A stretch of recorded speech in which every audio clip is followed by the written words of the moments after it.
Do you know where the link For what? for that thing? Can I answer on the? Oh, for Zoom? Yeah. Let me see. Can you copy and paste to the chat? To the education chat.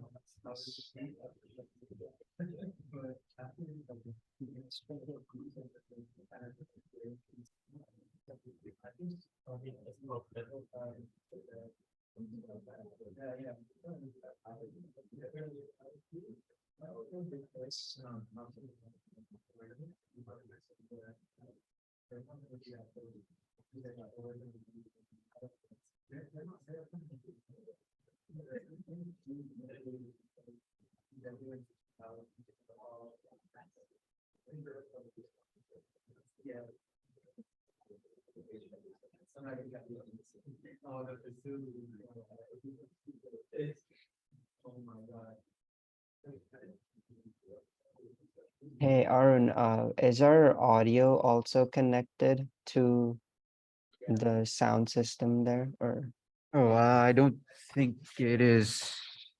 okay? What port do I need to connect? Um, Usually if you just connect it through HDMI, it should work, but I'm not.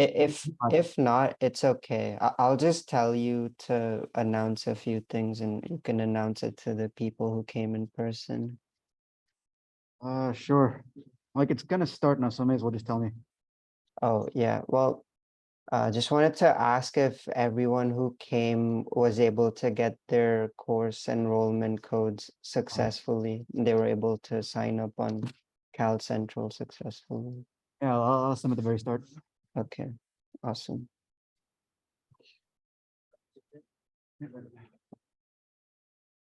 Yeah, so I think we'll start like momentarily. Yep, okay, we'll start now. Can you begin the recording? It's already on. Okay, cool. Okay, can everyone hear me? Nice. So before we get into things, have all of you been able to enroll in the decal in Cal Central? All right, I see nods. If you have any questions about enrollments, then just come talk to me after the lecture. So Bowen couldn't be here today. I'm filling in for him. My name's Arun. I'm a third year CS major, and in Cloud at Cal, I lead all of our client projects. So without further ado, let's get into the lecture itself.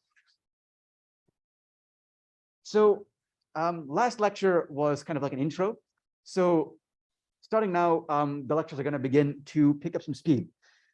So if you have any questions or confusions, please keep track of them and don't be afraid to ask. And if I'm going too fast, just let me know and I'll slow down. So on the docket today, we're going to discuss some basics of cloud technology and in particular, security and managing access to cloud services. So one announcement I'd like to make is that Cloud at Cal is willing to subsidize you guys if you want to take any AWS certification exams. So after the lecture, you can ask me a bit more about how this would work and how you would actually get the certification and how we would support you in it. So let's get into the first concepts. So let's talk about durability versus availability. So durability in the context of systems is the measure of the likelihood for data loss. So for example, S3's standard tier provides 99 point, I'm not going to read out all those nines, durability. So for example, if you have an important document that you're storing in some kind of cloud service, you want to minimize at all costs the likelihood that something gets corrupted with it, that you lose it, etc. All those bad things you don't want to happen. However, many cloud platforms, AWS included, are built with durability in mind. So for example, we can see S3. Now, availability is different. Availability is measured as the percentage of time that your service will readily function. So this is also something that AWS is designed for.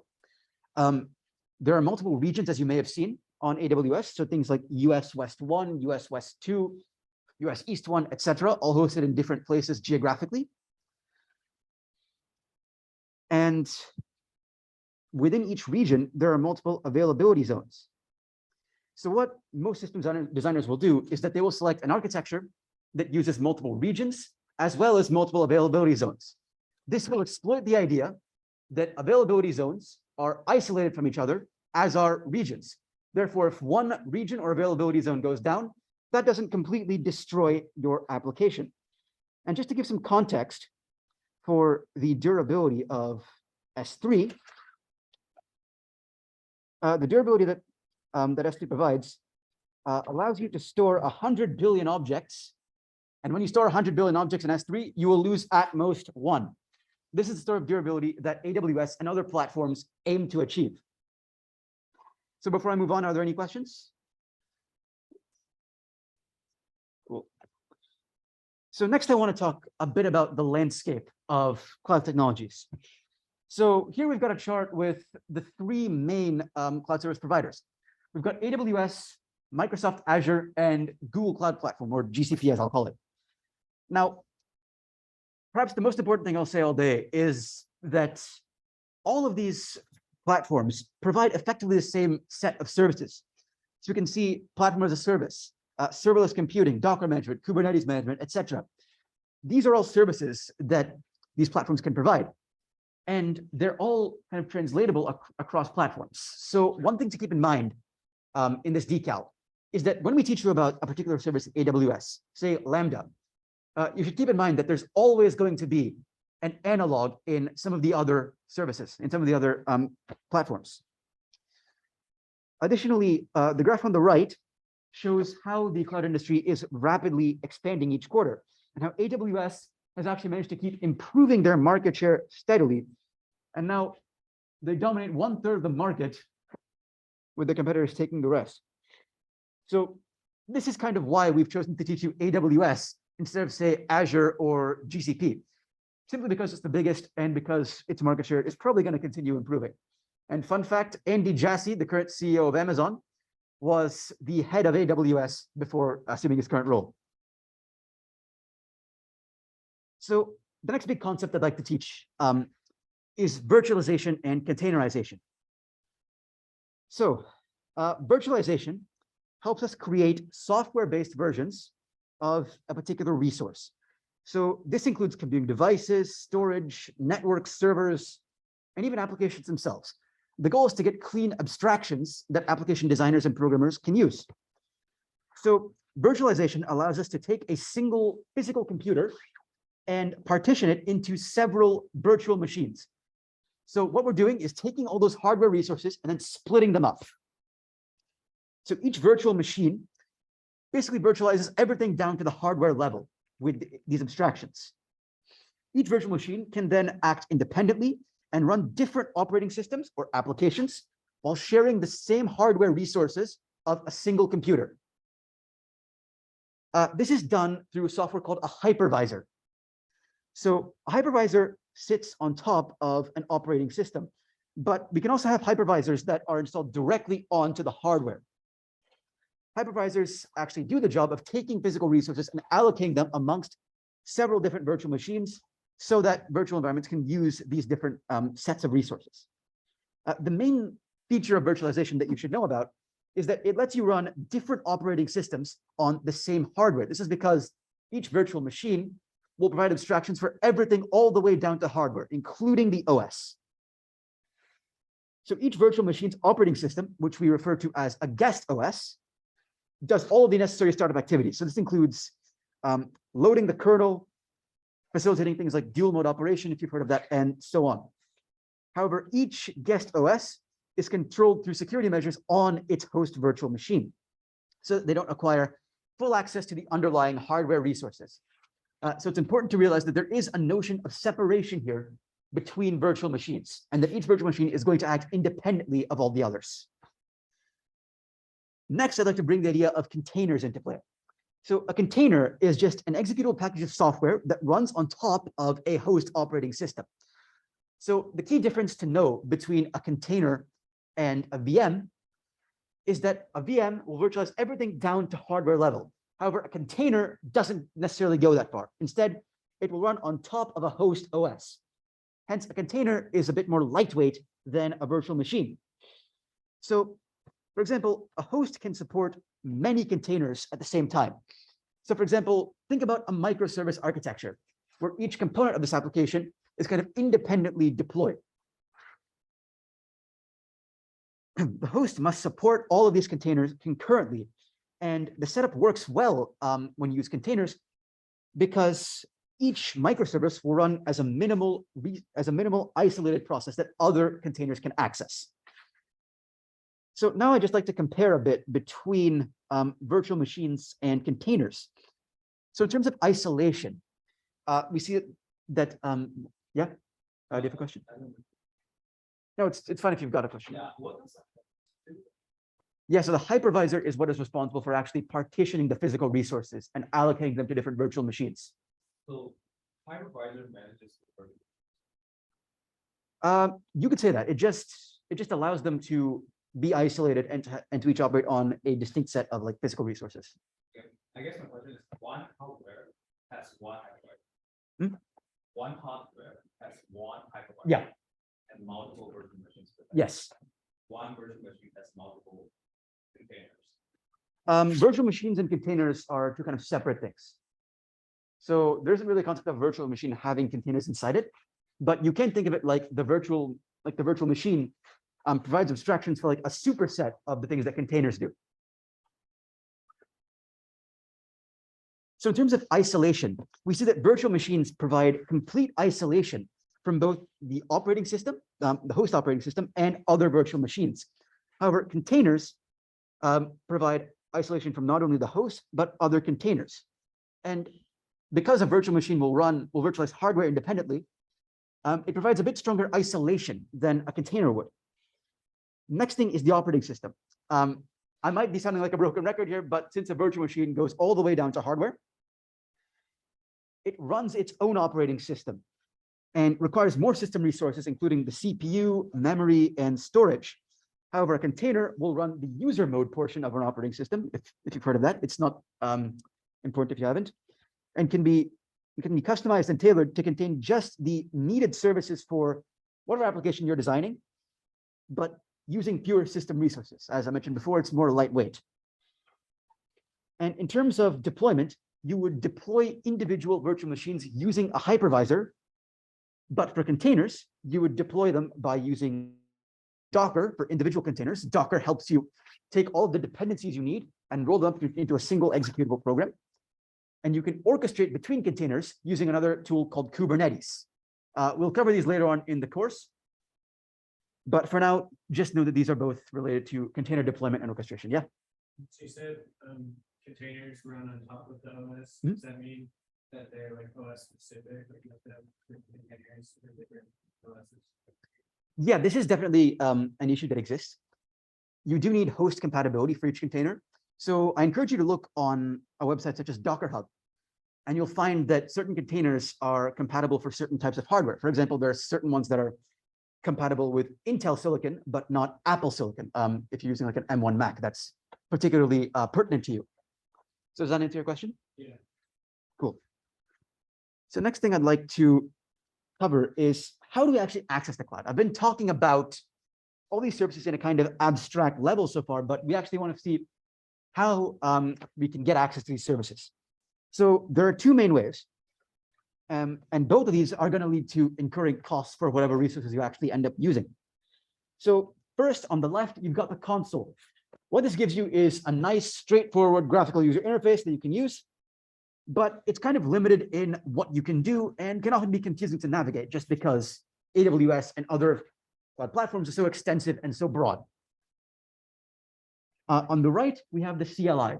The CLI is going to be a bit more involved. It's going to be a bit more convoluted since it involves running different command line commands to do whatever you want with AWS. But the way I see it, it's more flexible because anything you can do with running a command, you can use to influence how AWS behaves using the CLI. Next thing I'd like to talk about, next big concept, is the types of services that you can get with cloud technology. So on the very right of this graph, we have software as a service, SaaS. So this basically means that everything is already built and the container is, and the customer is just using the final application. So for example, if you open Gmail, all you're doing is using the application. Last I checked, when I opened Gmail, I wasn't trying to figure out what OS to use, figure out how to virtualize everything, or figure out how the networking worked. So that's SaaS. Then you have one level above, well, then you have kind of one level of customization above SaaS, which is platform as a service.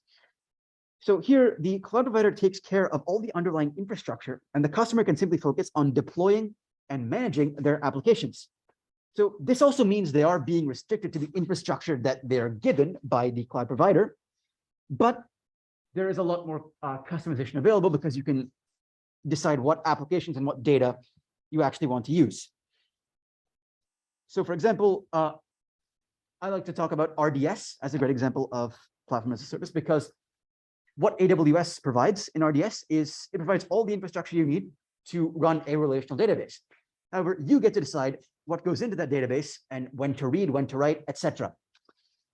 Then we have another level of customization above it, which is infrastructure as a service. So infrastructure as a service provides kind of basics, so like networking, servers, virtualization, storage, etc. And the customer has flexibility in what they can build, and they maintain a lot of control over their configuration. So for example, EC2 is a good example, because you can basically write a check and buy machines with different levels of computing power that run different operating systems, etc. You've got control over that. And then finally, on premises, you just run everything yourself. You didn't sign up for this decal to do that. Next, I'm going to talk a bit more about system design, or how to build well-architected systems. And in particular, I'm going to put an emphasis on the security aspect. And I like to preface this by saying security is hard. If security was easy, we wouldn't be hearing like basically every week about last major leak that happened. So we've got kind of 6 big desirable criteria that we'd like in well-architected systems. So operational excellence, security, reliability, performance efficiency, cost optimization, and sustainability. I'll go into each of these 6 areas a bit more. So first one is operational excellence. So this mainly deals with how good your system is once it's deployed to production. So you must consider if the system responds well to customer requests, and if it's able to handle unexpected states and errors that it faces during the process. Your code should also be flexible enough to accommodate and reverse changes. Well, the state of the code base should be easy to understand and collaborate on. So a lot of this has to do with good code quality. If you're building on top of a terrible code base, then odds are the application that you build on top of it is going to be terrible as well. That's kind of the main takeaway from this part. So the next pillar of this is security. Now, this is perhaps a very vital component, perhaps the most vital component of your application, which governs the safety and security aspects of your system. So you need to ensure that your application is immune to common attacks, which includes DDoS, things like shellcode injections, etc. Typically, this is done through a combination of factors. So popular choices include like encrypting data, both when it's at rest, so like being stored in the database, and when it's in transit. So just to give some examples of both, a lot of sensitive data that is stored in databases is stored encrypted, because if an adversary comes in with read access to that database, then they can just see what's going on. If you store it encrypted and using a good encryption strategy, then they'll just be reading garbage and they will have no idea what the plain text, the data you're trying to store, actually is. And to give an example of data in transit, we can look at common networking protocols. So how many people here have heard of TLS? So I can just give a bird's eye view of these protocols. So you have IP. How many people have heard of IP? Yeah, so IP is a very popular protocol, and the one thing you have to know about it is its best effort, right? There's no guarantee of your packets getting there at all or getting there without corruption. So on top of IP, we have something called TCP. What TCP does is that it ensures, it builds on top of IP and ensures that the packets get the right order. Next, we have TLS. TLS adds security guarantees to TCP. And whenever you see a site using HTTPS as the protocol, TLS is basically the backbone of what it's using, which is why it's called secure, which is why HTTPS is known as like secure HTTP, because you have a security guarantee on top of the TCP that is already being used. You should also consider using automation to help you out when you're designing a secure system. So for example, you want to monitor your application logs to see if there's anything suspicious going on. And you want to raise alarms with when you find abnormal behavior. There are various services like CloudTrail, like CloudWatch and GuardDuty that can help you do this on AWS. Additionally, you want to design security in from the very start. There are many, many applications out there nowadays that weren't designed with security in mind. And because of that, the developers have to go back and patch a bunch of vulnerabilities. How many people had to update their OS because there were vulnerabilities in OS Monterey, Mac OS Monterey? Yeah, so we got a kind of scary message last summer at my internship, where everyone had to just update their operating system because Apple found critical security vulnerabilities in the version of Monterey that they had released. So I'll say this again, security is hard, but it's something you need to get right if you want to have a well-designed system. Next, you want reliability. So you want your application to be able to be up consistently and recover quickly. So you might hear the concept, you might hear someone when they're discussing reliability or availability of their system, discuss the concept of nines. So for example, 4 nines is like 99.99% of the time it's up. And we saw the degree of availability that AWS is built for. Reliability and availability go hand in hand, because if you want to have a system that functions as expected all the time, that system ought to maximize its uptime. So your system should be smart enough to balance the load it sustains and recover from any internal failures or breakdowns in a graceful manner. And this ensures both customer satisfaction, and it ensures that as developers, you're not woken up in the middle of the night saying all hands production is down because of a single region outage. It gives you and your customer some security. So for example, companies like Toyota and Apple are considered to be very reliable companies due to the high quality of their products. And this reflects in what they use with cloud. Basically, every production system nowadays is going to use a multi-region, multi-availability zone deployment because of the isolation between regions and availability zones that I mentioned in the start of the lecture. And just to remind you of that, we've got multiple regions that are hosted in different geographic locations. So for example, we've got 2 regions in US West 1, US West 2. One of them is hosted in NorCal, the other is in Oregon. And within each region, we have multiple isolated availability zones. This means a failure in one availability zone or region does not impact the other availability zones or regions. We've seen what happens when an AWS region goes down. Basically, it takes down half the internet for a while. But a well-designed site or well-designed system will be resilient to these kind of failures. Not only in terms of staying up, but also if it fails, recovering quickly. Next is performance efficiency. So this principle basically encourages you to experiment with architectures with different hardware setups on AWS's end to meet your performance requirements and the ones that keep your customers happy. So performance can be measured with metrics that pertain to concepts that we learned earlier, such as availability, durability, etc. And these metrics are what an application should aim to maximize. There are also additional metrics that you should be keeping track of when you design a system. So for example, if you're a database and if you're running in some kind of database and processing transactions, you may want to time them just to see if certain transactions take abnormally long. If you find, say, a quality issue, then you want to diagnose why that's happening. So the key here is to just go for quality and go for performance. If you build a slow app, no one is going to want to use it. All applications that are worth something must be usable, and performance is a key tenet of that.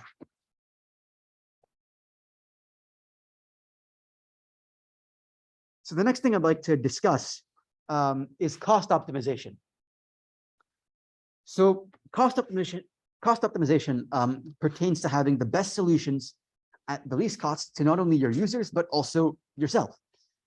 Now, obviously, cloud technology is an amazing thing, but why do we end up using it? Why don't we all host our own servers? Does anyone have any ideas why we actually like to use cloud computing services instead of just building all of our own stuff on premises?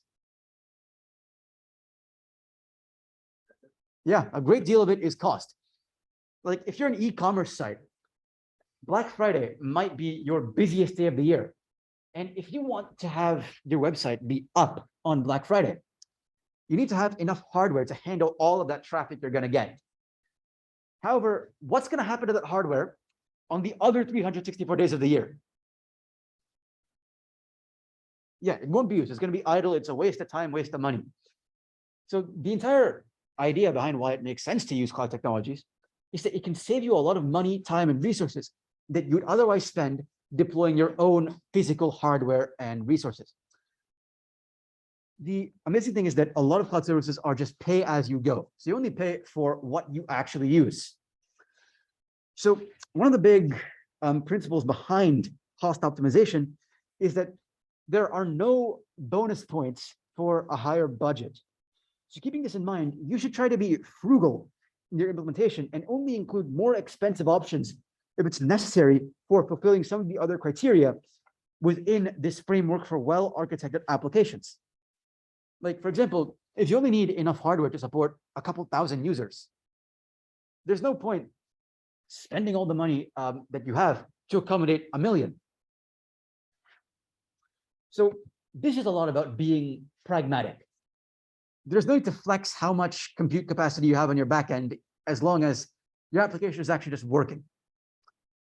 Place correctness above correctness and functionality above everything else, and then make sure to have enough hardware to accommodate enough hardware and resources to accommodate your user base, but don't go overboard with it. So one example here is S3 intelligent tiering, which will automatically, which allows you as a cloud practitioner or a user of S3 to buy a sort of different tier at a different price point, depending on how many users or how much storage you actually have. So the next thing is sustainability.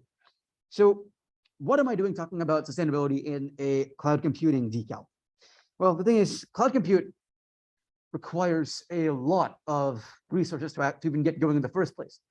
So in designing your applications, we have to take into account the environmental impact of the energy consumption that running all this hardware on Amazon's end or Google's end or Microsoft's end is going to actually take. So you want sustainability goals, managed services, and maximum utilization. So yeah, you should use intelligent features in AWS, such as auto scaling, to ensure you are not wasteful with the resources at your disposal. So the concept of auto scaling is the following. If you enable auto scaling on a particular service or instance in AWS, as that instance gets more traffic or more usage, it will automatically scale up the computing power to meet that demand. Now, that works for you for a few reasons. Number one, it will allocate kind of just enough to meet your demand in most cases. But also, it minimizes the impact of you having to buy all of your own servers and run all that. That also has an impact on the energy consumption you'll use. So in summary for this point, we need to do our best to ensure that, that our applications and our systems have this in mind, using just enough and using maximum utilization. So you're not wasting, say, CPU cycles, just doing nothing. If you're using energy, you may as well want to make the most of it. So the next thing I'd like to discuss is managing access to cloud services. And in particular, I want to discuss the security aspect of many applications related, that are built on top of cloud technologies. So now I'd like to give a note on best practices for security. So you want to control who has access to what and enable traceability. That is, if somebody logs on to your application and does something that, let's say, they weren't supposed to do, or that say harms the system in any way, you want to be able to know who that is so you can detect them the next time. One of the biggest principles I'd like to discuss is the principle of least privilege.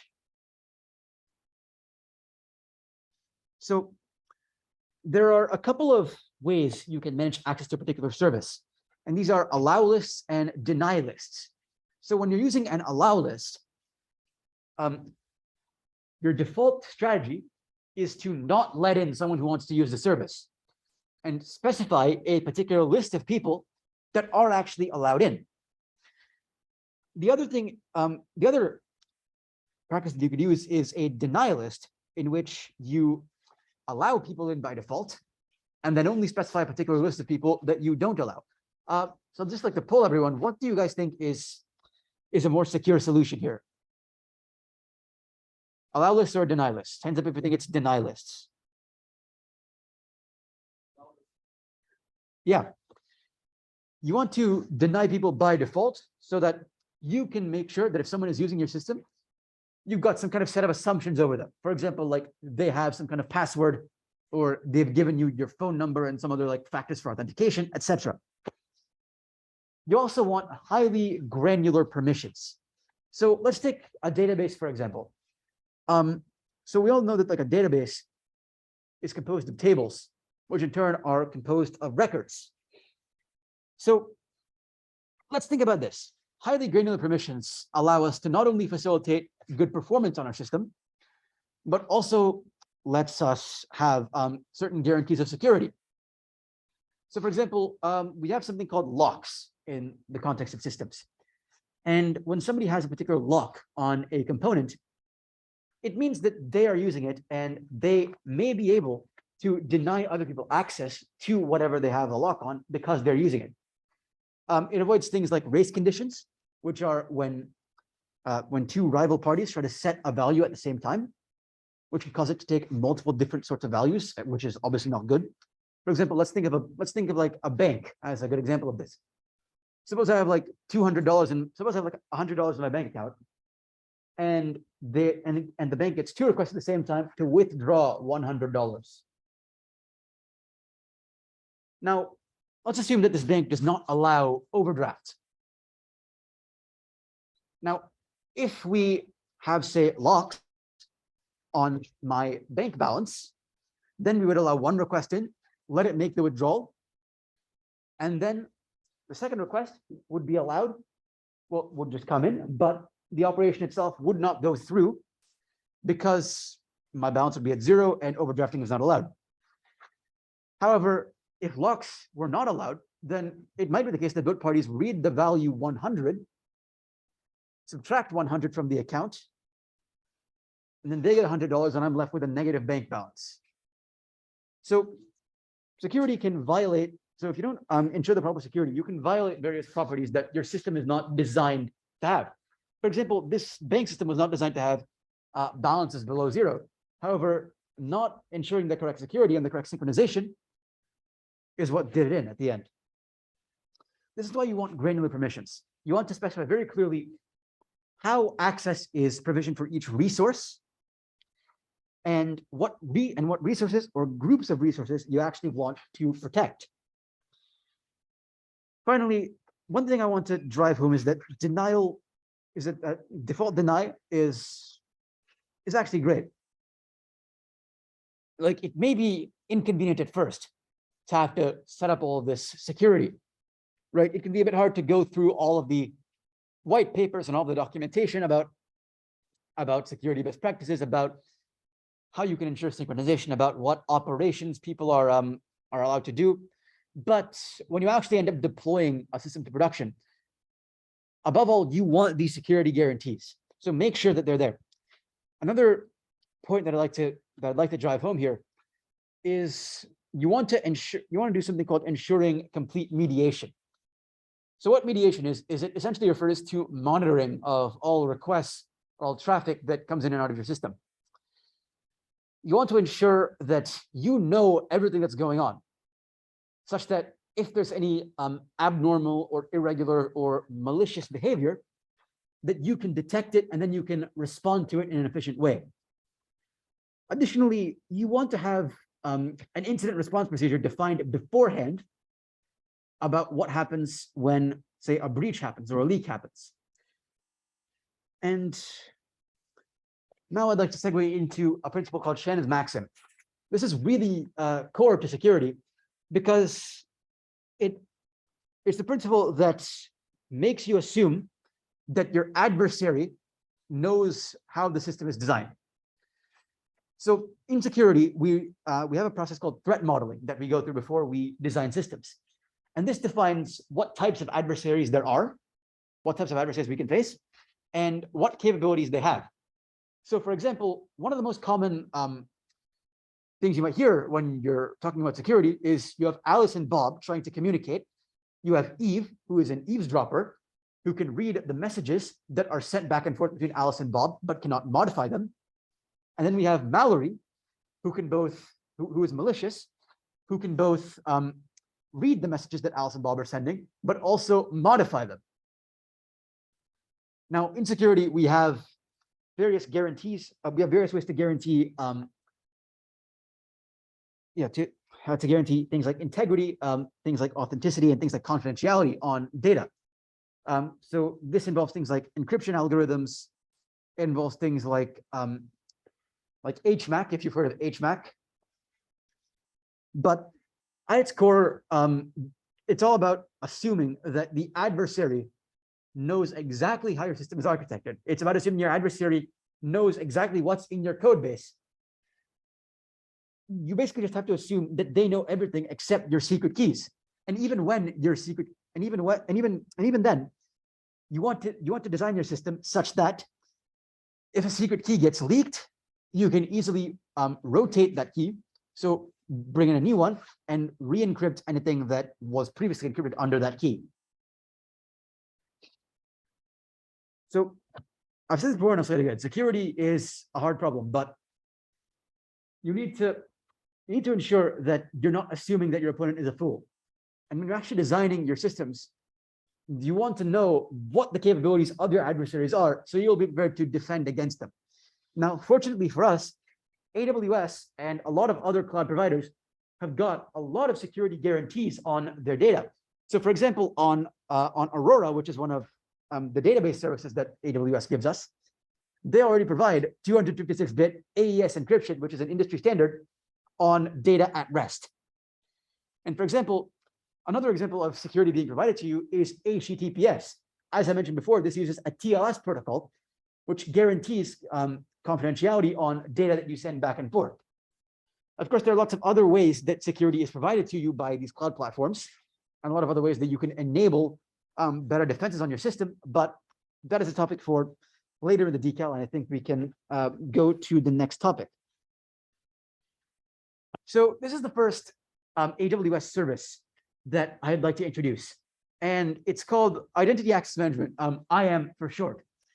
Now, this is one of the foundational AWS services because it allows you to set permissions and allow collaboration between different users.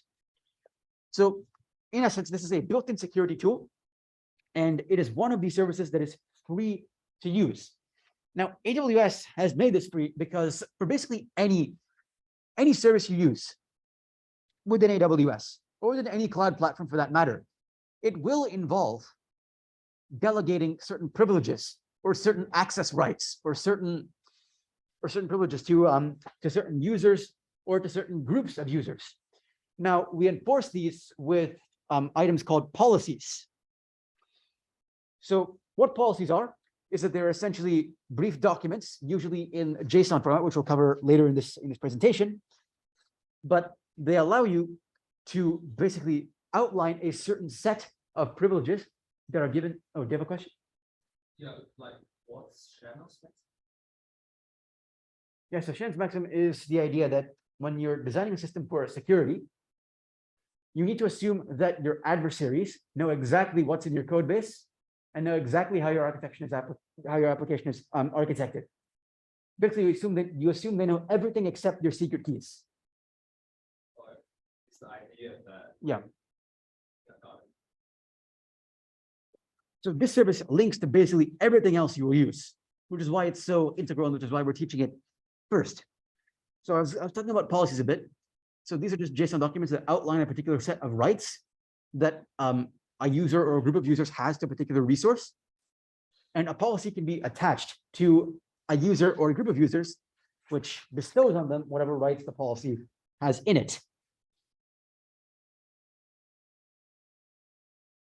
So let's talk about. Hold on. Why don't we take like a quick 5-minute break before we dive deeper into IAM stuff?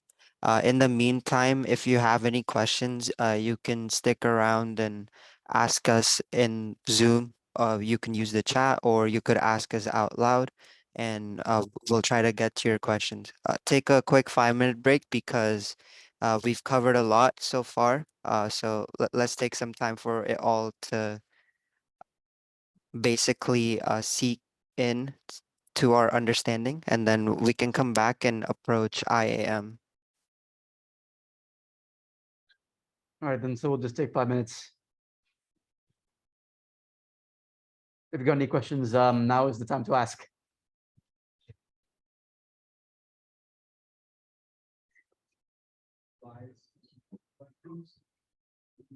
Yeah, we'll aim to do that from now on. Where can we find like conflicts? I think there'll be announcements on Ed as well as in B courses. But there's no normal release yet. Not to my knowledge. No that.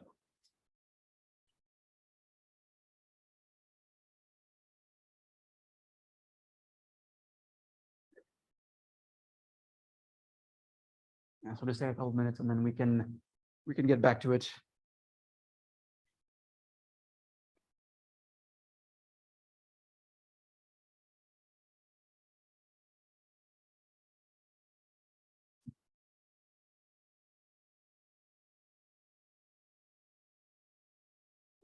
We ask questions like beyond.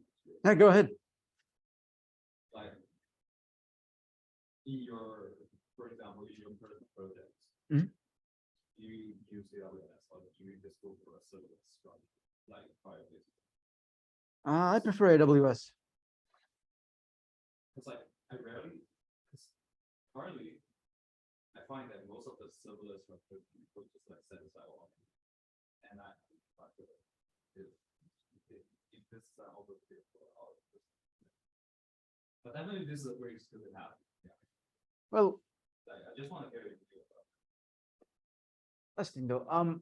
In terms of personal projects, I feel like AWS is particularly good because the cost structure is like pay as you go, and they have a pretty robust free tier. So even though there might be a lot of like configuring to do in AWS, I think other services like Azure may provide like a higher level of abstraction you can use. Even though there might be a lot of configuration to do, I think it's pretty much worth it because it gives you a bit more fine-grained control of what you're actually doing.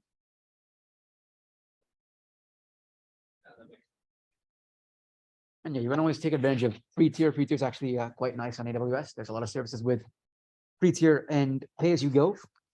For most personal projects, like you probably aren't going to be paying that much. Yeah. Just because you're not going to be using so many resources. So we'll pick this up in about a minute and a half. And then now we'll get back into it. So the rest of the lecture is going to be about a bit more about security, a bit more about how IAM actually works. And then we'll, at the end, we'll get into a demo about how to assign different users different privileges on IAM. And yeah, how we can and how these like security guarantees actually take effect. So yeah, we'll get back to it in a couple seconds.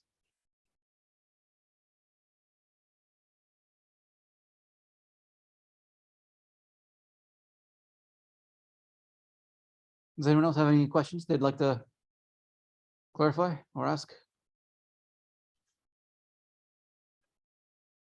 No? All right then.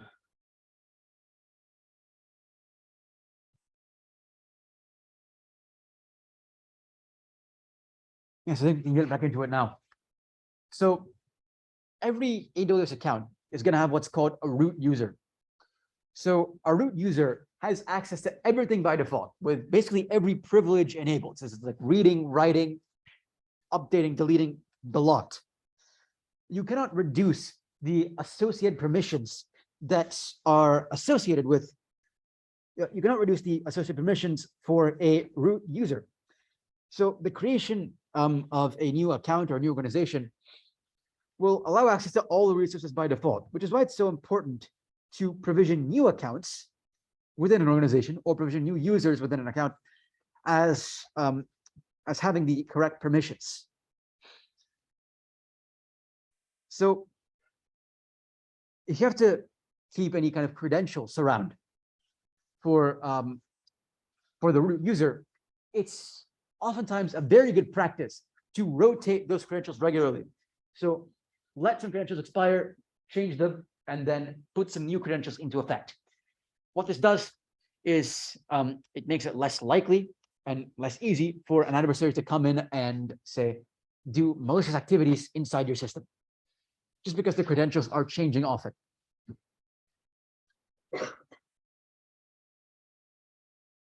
So next we'll talk about different users within an account. So each user will have their own credentials. They'll have their own username and they'll have their own password. So they can have their own access key ID, their own secret access keys, which can be either auto-generated or custom. Yeah, and you can also use the AWS SDK.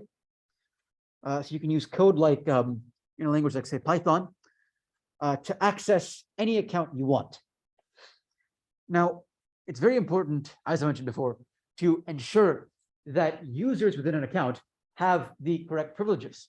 So, for example, if you are the administrator of all your company's AWS services, then you want like the supreme privileges. You want the ability to add or delete or modify anything you would like. But keeping with the theme of least privilege that we mentioned earlier, you only want to allow users the bare minimum access that they need to do their jobs. So, for example, if someone, if you have say like a front-end developer, then it may not be so necessary for them with their privileges to access, say, like a data science warehouse, like to say like a data warehouse being operated by your data science team.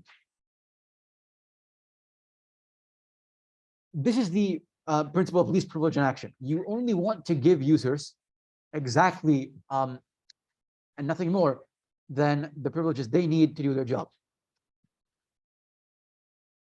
For example, certain users may only need read access to certain resources or certain instances, whereas others will require write access. So the ability to actually go and modify resources.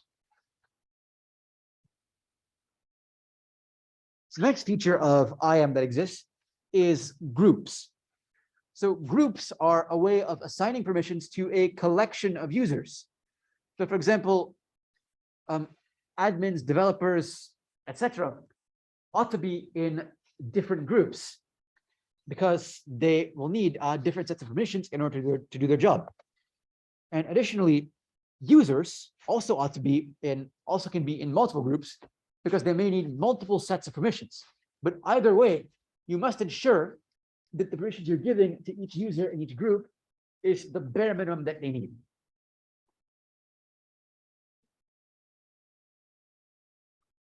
Next, we can talk about roles. So you can think about roles as like a temporary like magic wand that exists in AWS. So it's a temporary magic wand that certain resources or users can use to accomplish their goal for which they need certain permissions. So it only grants it for a fixed small period of time that just allows them to do whatever they need to do and then get out. So I should mention that you could have these roles and these privileges for certain resources as well. Because AWS is so broad, oftentimes when you're building something on top of AWS, you will have services that need to access data that is stored by other services. So let's take an example of an application built with Lambda and S3.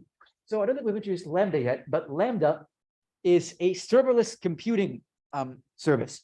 So what it does is that you can write code for Lambda in your favorite programming language, and what it will do is it will find some hardware to actually run it on, and then give you back the result. Now there are multiple ways to do this. Just giving it say some code. You can give it like a Docker container with a particular file in it, and it will run that file. But the point being that it executes code for you without you having to provide it your own hardware.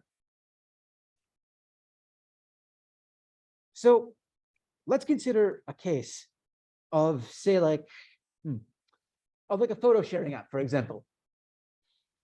You can have a Lambda function set up to deliver, set up to like send a user some photos that match a particular keyword. You can have a Lambda function run your searching code that goes through images and searches for that code, but those images have to be stored somewhere. Now, let's say that they're stored at S3. S3 is just a storage service on AWS.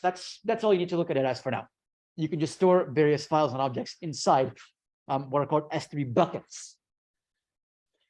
But in order for this to work, you need to give your Lambda function, which is the actual abstraction that runs your code. You need to give it read access to your S3 bucket so it can actually go into the S3 bucket and search for whatever files it wants. And then you need to give it access to actually pull files from that bucket and send it to so that it can take them and send them to users. So this is kind of an example of a basic architecture diagram where you have a user or a group assuming a particular role, and then with that role, it can access a particular set of services. So, for example, S3, Lambda, or CloudWatch.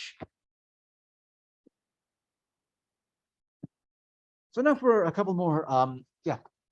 The thing I was wondering is, like, what's the right like level of abstraction, like protect one user's data like from another user? Would you have like different buckets or different like accounts, or how does that work? So this is kind of heavily dependent on how the application is designed. So are you saying like an AWS service that is like for your photo sharing app, for example, if you have like a different bucket for each person's like photos, so that like one user can access like another user's photos, or how would that work? So that is one way to go about it. Another way you might go about it is say ensuring that requests are authenticated. So for example, you need to make sure that a user can only access their own photos, or like photos that are explicitly shared with them. So one thing you might be able to do is collect, okay, who is this request coming from? And then if it's coming from, say, the user that these photos are supposed to belong to, only then am I going to let the application send back whatever photos I find. So to answer your question a bit more directly, there's a variety of ways you can ensure that. And a lot of it involves just making sure that things are authenticated. So does anyone else have any more questions before I move on? Yeah. What's the difference between group roles? And I mean, obviously they're two different things, but they both give certain permissions to users, like Yeah, so think about it like this. Like suppose you have like an entire okay, let's think about this. Suppose you have an entire group of people whom you only want to be able to read your database, right? Now what you can do is create a group with those users and then assign that group a policy with only read access to that database. So group is just a way of assigning the same permission to multiple users, or it's a way of it just makes it easier to assign permissions to multiple users. as well as kind of tell you from like the human readability perspective, which groups of which users should actually belong together. But in terms of a role is kind of like the mechanism that allows for that access. Like I mentioned, it was kind of like a temporary magic wand that allows a particular resource or a particular user to get a particular level of access. So a role is kind of like the mechanism by which that access happens, and a group is the way that users or services, etc., are associated together for the purposes of giving permissions. Does that kind of answer it? So a group basically assign roles. Is that right? You can, They're basically could become that. yeah, you can kind of think of it like that. Like multiple users from a group will be able to take on a particular role just because they're going to have like the same setup of permissions. But yeah, I think that's a good way to think about it. Just you can think of groups as putting users together, of like connecting users to other users, and you can think of roles as connecting users to particular services via getting temporary a level of access.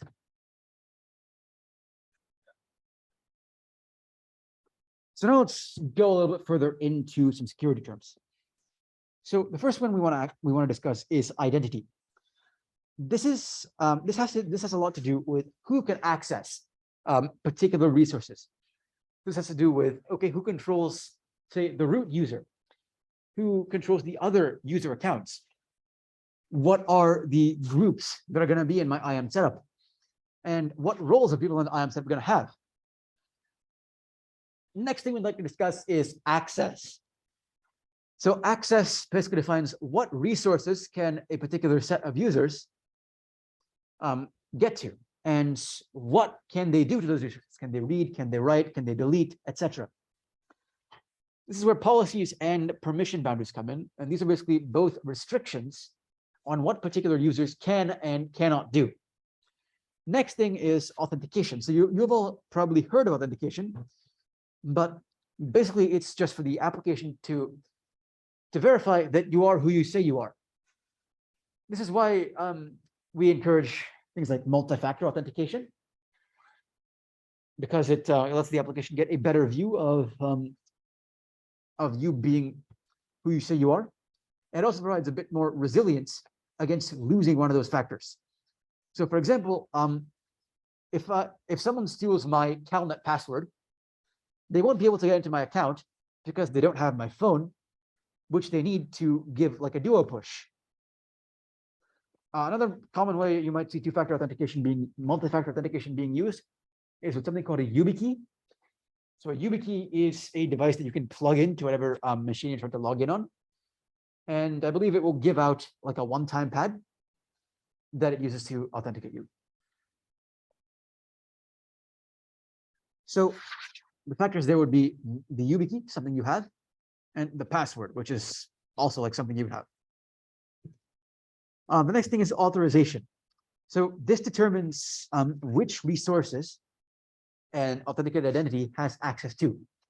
So for example, if I'm like a consultant for a company, that company may give me some read access. So therefore, I'm only authorized to read whatever resources they specify.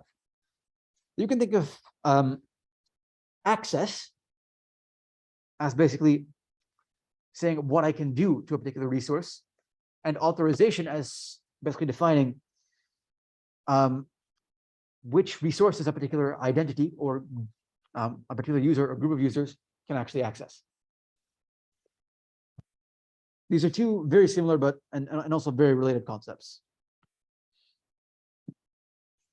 So I mentioned a little bit before that IAM policies take the form of JSON documents. So how many people here have worked with JSON before? Okay, a fair few, but I'll just go explain anyway. So JSON is short for JavaScript Object Notation. We've got 6 main types: so strings, numbers, booleans, null, objects themselves, and arrays. So each object is a set of key value pairs. So you can see in this particular document, we've got the key geeks, which corresponds to an array of kind of sub-documents, which are themselves key value pairs. So for example, geek name, Sal Kumar, subject data structures, articles 10, etc. And yeah, you can use arrays for just order list of types. And this includes documents within documents. So the point being, this is a very flexible document structure. It's a very flexible information structure, and it's also quite easy to use.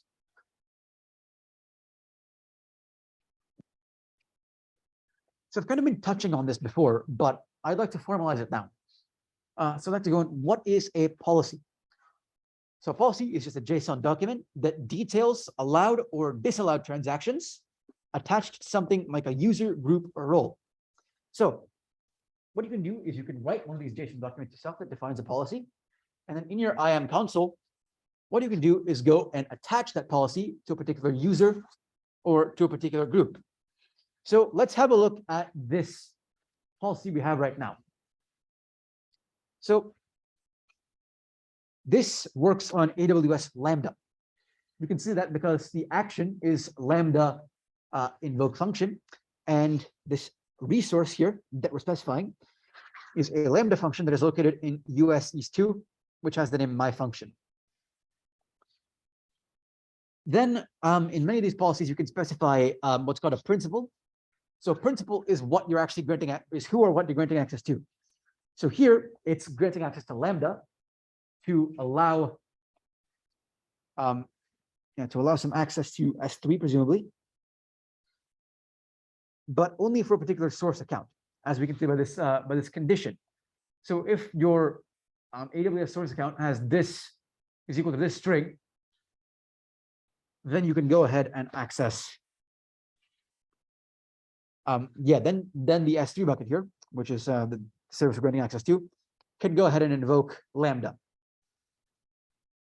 So in summary, this policy right here would allow an S3 bucket to actually go and invoke a Lambda function.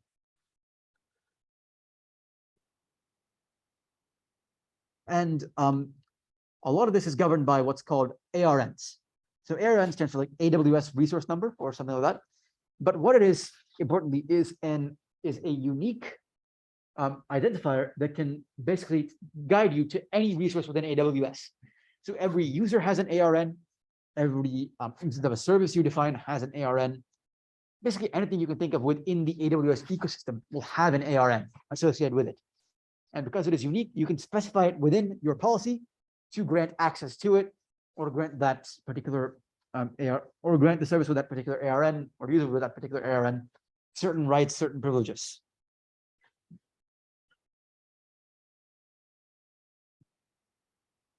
So yeah, the next thing I'd like to talk about is different types of policies. So yeah, we have various different types of parameters we can show here. I kind of mentioned before. We have kind of ARN-like, which which is the ARN that that can be granted access. So in this case, since we're creating an S3 bucket access to invoke a Lambda function, we have kind of like an expression that specifies what our ARN should be like for the S3 bucket. We're specifying S3 as our principal, so we're granting particular privileges to this S3 bucket. And one thing I should mention is that you can attach policies to multiple groups of users or different users themselves.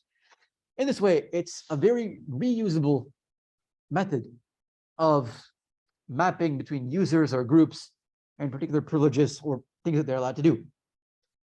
Additionally, AWS already provides a great number of pre-written policies that can configure access to particular services or grant certain users certain privileges.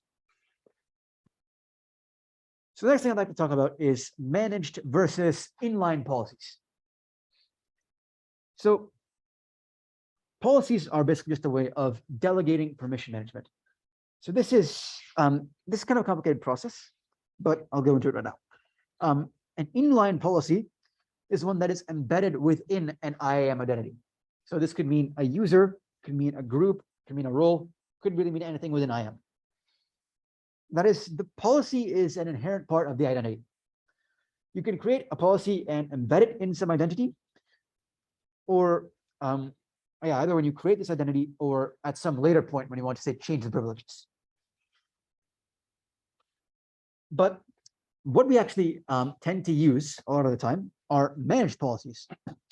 So managed policies are kind of pre-written policies that AWS has already constructed. Now, the great thing is we know that those work. They've been around for a while. Amazon themselves go ahead and maintain it. So you've got reusability and you've got central change management. You get reusability because you can just import a pre-written policy and then customize it to your liking. Additionally, there are various versions of these managed policies, rolling back up to like 5 versions. And additionally, AWS can come in and automatically update a particular policy if they find, say, some vulnerability or add a new feature. That will automatically set up your existing policies that you've deployed in IAM to match up with what AWS believes is the right thing to do. Now, I'm not saying inline policies are useless, but they're very good for one-to-one policy identity relationships. So don't inadvertently assign an inline policy elsewhere. And yeah, when you delete a particular identity that's associated with an inline policy, that policy is also basically useless because the policy is going to be an inherent part of that identity. The takeaway from here is that AWS managed policies are designed to provide permissions for many common use cases and are maintained and managed by AWS themselves.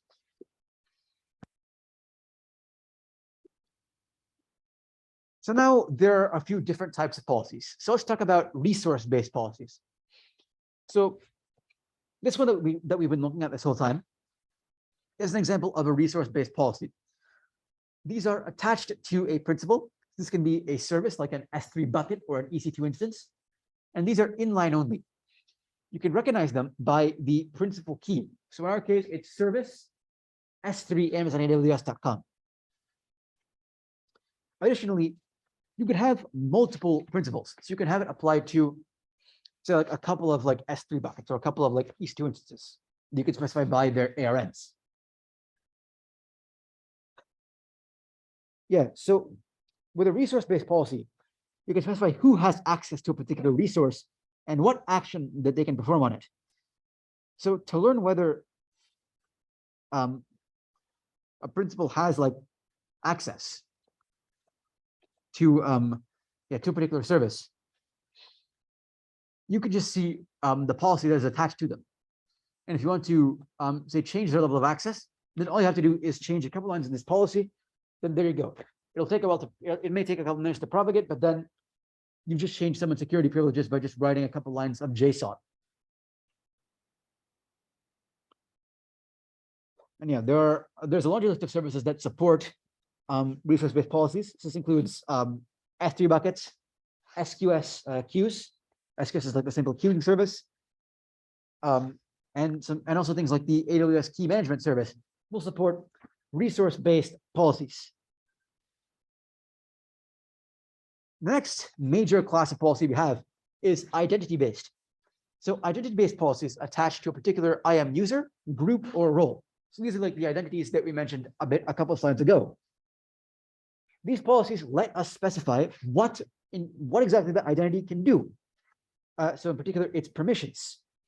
So for example, I can attach a policy to an IAM user named John. Let's call him John for John De Niro, stating that he is allowed to perform the Amazon EC2 run instance action. So this policy can further state that this user John is allowed to get items from a DynamoDB table named, say, my company. We can also allow users to manage their own IAM security credentials. So these can be either managed or inline. There is some variability within identity-based policies. Next, let's have a look at the interactions between resource-based and identity-based policy interactions. So let's have a look at this. We have some account ID. We know that John Smith can list and read on resource X. Carlos Salazar can list and read on resources Y and Z. Mary Major can list, read, and write on X, Y, and Z. And Zhang Wei has no policy associated with him. However, John Smith can list and read for resource X. That's a resource-based policy, as can Mary Major. However, on resource Y, Carlos can list and write, and Zhang Wei can list and read. So note that these are kind of two different levels of privilege that are given to different users. So both of them can list. They can see what the file structure is of resource Y. But if, for example, you want to read, well, if, for example, you want to write, if you want to say modify a particular resource, a particular sub-resource within resource Y, only Carlos can do that.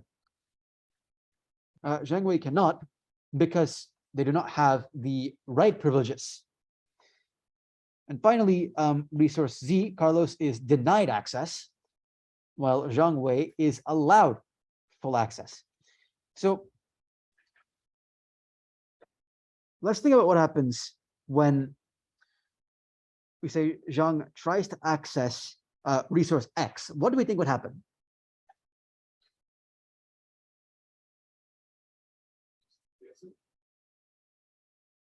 Well, it's actually not the case.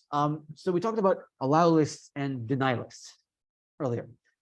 So what AWS will assume, if you don't give a particular user exactly the privileges they need, it'll assume they don't have that privilege and it will just deny them. But then John has privilege. Like there's He can list and read on Y. John. He can list and read on Y. He's allowed full access. We have full access on Z, but there is no identity-based policy. So you can list. So Zhang can list and read on Y and has all the permissions on Z. However, they've got no access to resource X because there's no policy explicitly granting them access to use resource X. I think the rest of these points are kind of self-evident as well. So now I'd like to go into organizations. So organizations are an abstraction that lets you group together various users. So this is kind of like a business level service where, say, you would put engineers in an organization, you'd put like all your finance people in another organization. But it allows you to consolidate billing across many users and also have an efficient usage of resources. And it allows you to regulate all of the account permissions and privileges centrally from the root user.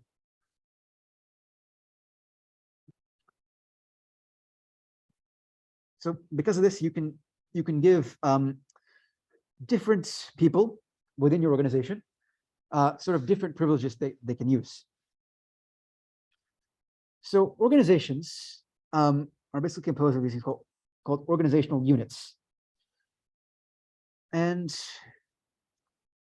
what governs organizations pretty much is cross-account policy-based management. So, for example, we have these things called service control policies within AWS that are available kind of at the account level. This does not grant full permissions.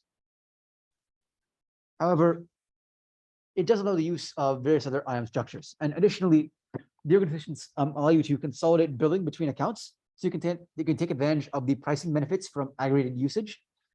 So think, so to drive this point home a little bit more, think economies of scale.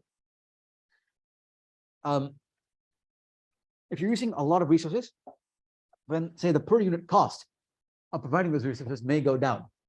So at a certain point, aggregating all of your resources together will lead to economies of scale, which allows you, which makes good sense to use things like organizations which allow you to consolidate that billing.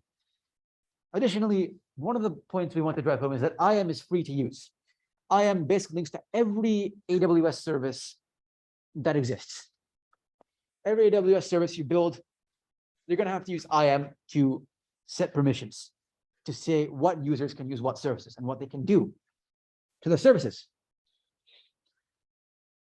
So Yeah, now it's demo time. So a brief overview of this demo. I'm going to show you how to create users and policies within IAM and how to configure different privileges for different users. So here's the example. Okay, I'll just move this out of the way. So if I look at the users I have within my account, I can see I've got Alice, Bob, and Eve. And they're all part of a group that's called S3 bucket users. So if I go to my user groups, I can see I've got S3 bucket users. If I go in here, I can see Alice, Bob, and Eve. If you want to create a user group, it's just a matter of putting this in and saying, what do you want the group name to be? Ideas? What's up?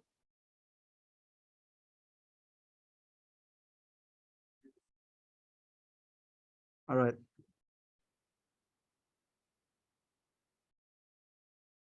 Sure. Then we can add whatever users we want. So let's say Alice, Bob, and Eve. And then we can attach whatever policies we want to it, but we're not going to do so right now. So for example, here, there's a bunch of policies we have. Then we can just create the group, and here it is. Cloud computing group with Alice, Bob, and Eve in it. Now, what I'm a bit more concerned about is this group S3 bucket users. Now, Alice, Bob, and Eve are going to have different privileges. So suppose we have a look at Alice here. We have a policy attached to Alice that's called S3 Alice, Bob, Eve. And if we actually take a look at this policy, here it is. As I mentioned before, it's basically just, it's all JSON. So what this does is it allows whoever it's attached to have 3 actions related to an S3 bucket. Now we have get object, list bucket, and get bucket location. List bucket allows us to see whatever is inside a particular S3 bucket. Get object allows us to download. And get bucket location allows us to upload objects to this S3 bucket. And just to give you an example of what we're using, we've got this thing called collect test bucket with an exit.csv file in it. I actually don't know what that's from. I put that in there in November 2021. I have no idea why it's there. The point being, the ARN we see here matches up with the name of the S3 bucket. And one thing to note here is that the policy specifies both the bucket and the bucket with a /*. The /* means that I'm not only applying this policy to the bucket itself, but also to everything within the bucket. AWS makes that restriction. If I were to take away collect test bucket, I wouldn't be able to even visit the bucket at all if I went to this URL, logged in as Alice. And additionally, I wouldn't be able to, I would not be able to access it, to be able to download anything if I didn't include collect test bucket /*. So just to recap, get object, list bucket, and get bucket location allow us to access the bucket, see the file structure, and download things from that bucket. Now let's look at another user. So instead of Bob this time, let's look at Eve. So Eve has 2 policies attached. Those are the read policy from before, but we also have another policy which allows put and delete. So put is for uploading objects to an S3 bucket, and deletion is exactly as you think. This policy structure is basically the exact same as before, but just with different actions. Now, in this window here, I am logged in as Alice, and I've visited this bucket URL. So just to make sure I'm not winging it for you guys, I refresh the page, we can still see it. We can still see the file structure of that bucket. Now I can try downloading. It'll allow me to do that. Now let's try uploading. Upload, add files. Let's try adding this picture. Are you on a new window? Because we're still looking at the policy Okay, I version. will reshare my screen. Yeah. Cool, can you see it now? Yeah, we can see it now. Nice. Yeah, so just to recap there, I proved that we could download and we could see the file structure of the bucket. But let's see what happens when I try to upload. So I've added this screenshot. Let's try uploading it. Upload failed, and we can see here that access is denied. And it's because Alice, the user I'm logged in as right now, does not have permission to upload files and folders. And just to make sure that everything is still preserved, if we look at this test bucket again, we can still see the file structure, and we can still download. Now, let's think about what would happen if we gave, instead of signing in as Alice, we signed in as Eve.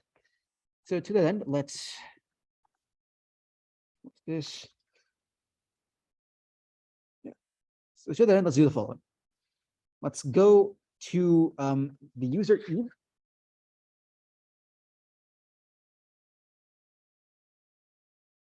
We can find Eve's security. We can find Eve's security credentials and see the sign-in link for Eve.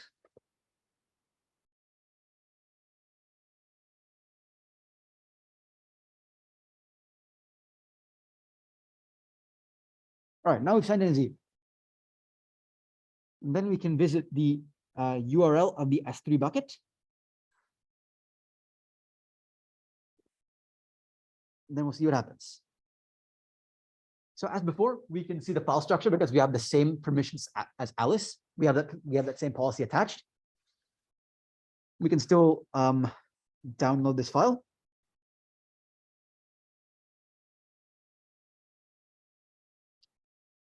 And then let's try uploading something to it. Let's try out the same picture as before. Now, if I upload this file, it succeeded because I have the permission to put objects into this bucket.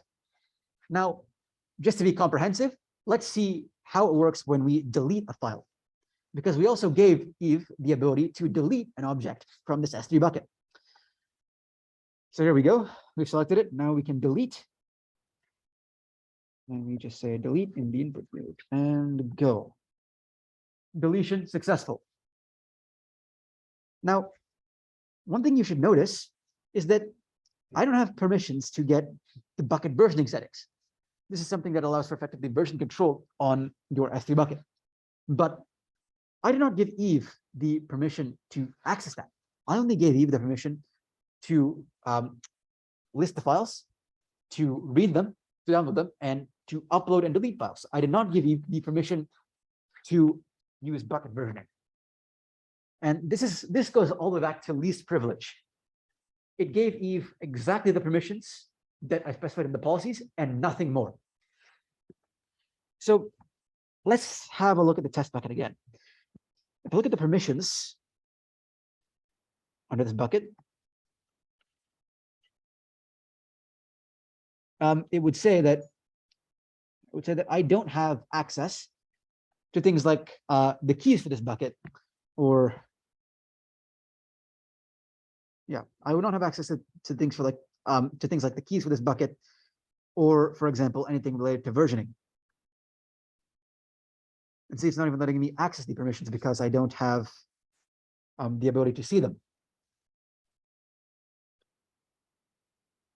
So this has proven that services on AWS, taking S3 as an example, are designed with security in mind, in particular that principle of least privilege that I was mentioning before. So the next thing let's do is this is going to be the end of the lecture. So you can scan the QR code. Word of the day, Cirrus. That's the attendance password. Yes. One, the users should us just now, are they are your client or your cloud manager? Sorry, can you repeat that? Are those users supposed to be your clients or your common names. You could think of them as like people who work within my like organization. So it's like your fellow developers. Yeah, sort of. Like this is just for demo purposes, but So it's just you meant to, have to create those. yeah, I had to create those users. It's not like they sign in. No. I had to create them. So the whole IAM thing is not for compliance. It's not What? for people who use your website. It can be used to configure people who use your website. For example, there are settings that let you configure the permissions for all public anonymous users. Yeah. So it is configurable that way.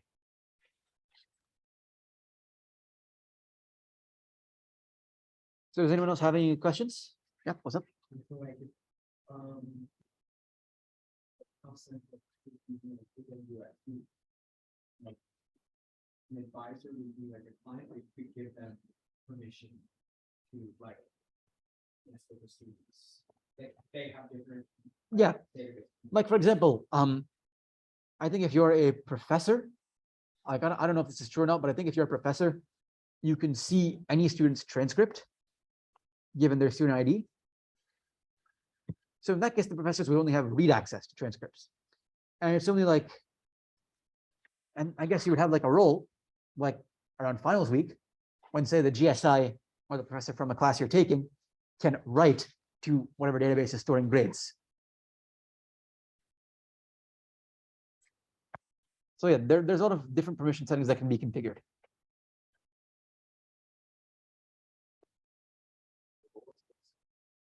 What's up? Oh, Cirrus.